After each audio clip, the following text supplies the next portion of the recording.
आप मुझे जंजीरों में जकड़ सकते हैं, यातना दे सकते हैं, इस शरीर को नष्ट कर सकते हैं, लेकिन आप कभी मेरे विचारों को कैद नहीं कर सकते।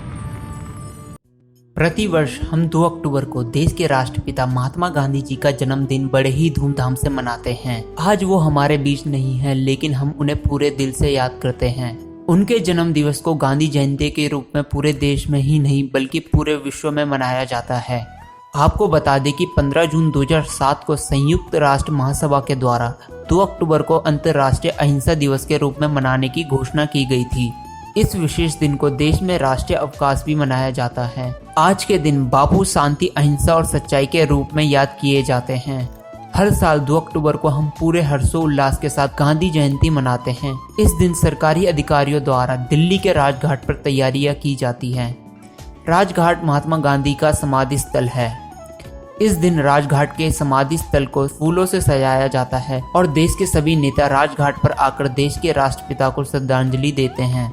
समाधि के स्थान पर 2 अक्टूबर को सुबह प्रार्थना भी होती है और महात्मा गांधी जी के दिए गए बलिदान को याद किया जाता है।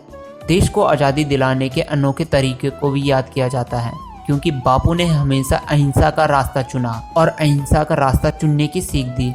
यह तो हम सब जानते हैं कि देश को आज़ाद करवाने में बापू का योगदान बहुत बड़ा है। उनको याद करने के साथ साथ उनके तरीकों को भी याद करते हैं। गांधी जी ने देश के इतने बड़े आंदोलन की शुरुआत अहिंसा, सच्चाई और शांति के बलबूते से ही की थी। इन सिद्धांतों के बल से बापू ने देश को आज़ाद करवाया है। गांधी जी का मानना था कि अंग्रेज भारत में शासन इसीलिए कर पाए क्योंकि उन्हें भारतीयों का साथ मिला। अंग्रेज सिर्फ भारत पर शासन करते हैं, इसके अलावा उनको आर्थिक मदद भारतीयों से ही मिलती है, जिसका फायदा गांधी जी ने बखूबी उठाया। गांधी जी ने पूरे देश को अंग्रेजी उत्पादकों को पूरी तरीके से बहिष्कार करने की अपील की, जिसका फायदा भारत को हुआ और बहुत बड़ा नुकसान अंग्रेजों को हुआ।